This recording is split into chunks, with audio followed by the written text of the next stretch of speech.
যেখানে কুমিল্লা শহরে কিশোর গ্যাংদের ধরে ধরেই সব সময় আইনের আওতায় আনার চেষ্টা করছে প্রশাসন। আর এখানেই নতুন ভাবে মাথা চারা দিয়ে উঠেছে নতুন একটি কিশোর গ্যাংয়ের দল। আর এই দল পরিচালনা করেন বিএনপি নামধারী কয়েকজন নেতা। তার ভিতরে অন্যতম একজন মাসুদ আলম, আর দ্বিতীয় অবস্থানে আছে শরীফ, যাদের সেনেরা ধরতে গেলে কুমিল্লায় এমন কোন ব্যক্তি নেই। অথচ দিনের পর দিন, রাতের পর রাত মাদক বা মাদক সেবন সব ধরনের অপকর্ম করে যাচ্ছে, অথচ এজন্য দেখার কেউ নেই। এই তাদের অপকর্ম বা তাদের জীবনের বৃত্তান্ত নিয়ে গতকালকেও কুমিল্লা ক্রাইম বার্তায় ক্রাইম ইনকোয়ারি করা হয়। তাতে উল্লেখ করা হয় তাদের লাইফ হিস্টোরি। এই ব্যক্তিরা 20 থেকে 25 জন বা 25 থেকে 30 জন একটি সদস্য টিম গঠন করেন। আর এই দল গঠন করেই যত অপকর্ম চালিয়ে যাচ্ছেন, কারোর জায়গা দখল, কারোর সম্পত্তি দখল, কারোর বাড়ি দখল, এমনকি মাদক সেবন থেকে মাদক বিক্রি পর্যন্ত সব ধরনের নিয়ন্ত্রণ করেন 2 জন ব্যক্তি। আমার পিছনে যে একটা ফুটেজ আছে, ফুটেজ দেখানোর চেষ্টা করব কতটুক মানুষ খারাপ হলে বা নির্দয় হলে এই ব্যক্তিকে এভাবে পিটাইতে পারে হাত পাও ভেদে।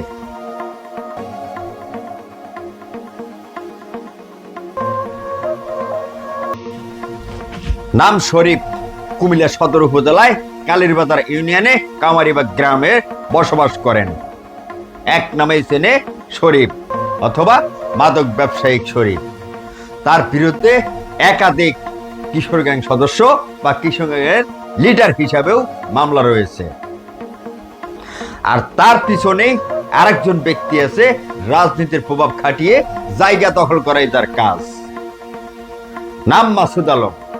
তার কিছু কর্মকাণ্ড তুলে ধরা যাক, কিভাবে অন্যের জায়গা, কিভাবে তালা ভেঙে দখল করছে।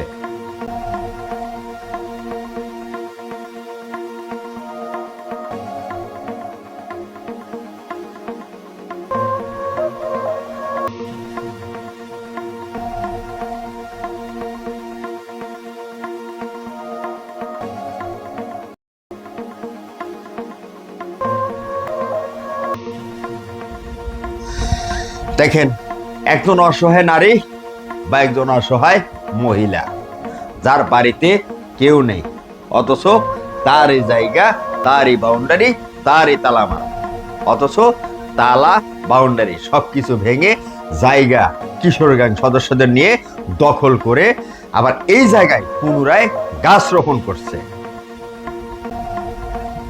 কতটুক পাওয়ারফুল আর কতটুক ক্ষমতাশালী ব্যক্তি হলে এই ধরনের ঘটনা এখনো বাংলাদেশে করতে পারে। তবে আইন বা আইন শৃঙ্খলা সবার জন্যই সমান। একাধিক ব্যক্তি আমাদের কাছে অভিযোগ করেছে, এই ধরনের কিশোর গ্যাংয়ের সদস্যদের, এমনকি হাইব্রিড রাজনীতি নেতাদের অবশ্যই আইনের আওতায় এনে শাস্তি দিতে হবে। আর না হয় আগামী দিনে, আগামী ভবিষ্যতে হারাতে হবে আগামী প্রজন্মের জাতি, এমনকি বিবেক, বা দখল নেওয়া শুরু করবে অন্যের বাড়িঘর বা অন্যের জায়গা, আর আস্তে আস্তে নষ্ট করা শুরু করবে যুব সমাজ। কিছু কিছু ফুটেজ আছে, আমি দেখানোর চেষ্টা করব। আপনি দেখতে পারবেন যে এই ফুটেজগুলাই তাদের সদস্যই। যদি তাদের কথা শোনে তাহলে আলহামদুলিল্লাহ ভালো, আর যদি কথা না শোনে তাহলে করা হয় বেদে নির্যাতন, আর না হয় অত্যাচার। কোনো কোনো সময় নাকি রাতের আধারে নির্জন জায়গায় বেঁধে অত্যাচারও করা হয়। চোখের সামনে হয়তো কিছু ফুটেজ আছে, আর চোখের সামনে যদি যেগুলো দেখা দেয় না, ওগুলো তো ধরাছোঁয়ার বাইরেই থাকে। এবার ভাবেন কতটুকু ভয়ঙ্কর আর কত নিকৃষ্ট ব্যক্তি হলে এই ধরনের কর্মকাণ্ডও করতে পারে, অথচ প্রশাসন নীরব। তাদের জায়গা দখল করাকে কেন্দ্র করেই এক নারী অভিযোগ করে পুলিশকেও ফোন দিয়েছিলেন, অথচ ঘটনাস্থলে পুলিশ সদস্য বা টিম যাওয়ার পরেও ওখান থেকেই পুলিশ সদস্য আবার ফিরে চলে আসছে। কারণ দুইটা, এক রাজনীতির পরিচয় আছে, দুই কিশোর গ্যাংয়ের সদস্য, একাধিক ব্যক্তি, যার কারণেই তাদের কাছ থেকে আর অর্থের কাছে মাথা নত করেই প্রশাসনে চলে আসছে এখান থেকে। তবে নাগরিক সমাজ বা একাধিক সুশীল সমাজের ব্যক্তিরা দাবি করেছেন অতি দ্রুতই এই কিশোর গ্যাংকে আইনের আওতায় এনে শাস্তি দিতে হবে, আর না হয় এই এলাকাবাসী বসবাস করা তো দূরের কথা, এলাকায় থাকতে পারবে না। আস্তে আস্তে কিছু ব্যক্তিও নাকি বাড়িঘর ছেড়ে এলাকা ত্যাগ করেছেন। এই ধরনের ভালো কিছু অনুষ্ঠান তুলে ধরার চেষ্টা করব। ভালো থাকবেন। তবে একটা কথা আমি বলে যাই, যেগুলো আজকে বিএনপির নেতা পরিচয় দিয়ে চলাফেরা করছে, এগুলাই বিগত 17 বছর আওয়ামী লীগের ক্যাডার বাহিনী হিসাবেই কাজ করত। তবে এখন বর্তমানে এই ব্যক্তিরাই বিএনপি হয়ে গেছে। অতএব হাইব্রিড বিএনপি, এদের থেকে সতর্ক থাকবেন। এরা দেশের শত্রু, জাতির শত্রু, আপনার শত্রু, আমাদের শত্রু। অতএব তাদেরকে দমন করার জন্য সবাই এগিয়ে আসবেন। ভালো থাকবেন, ভালো রাখবেন। আসসালামু আলাইকুম।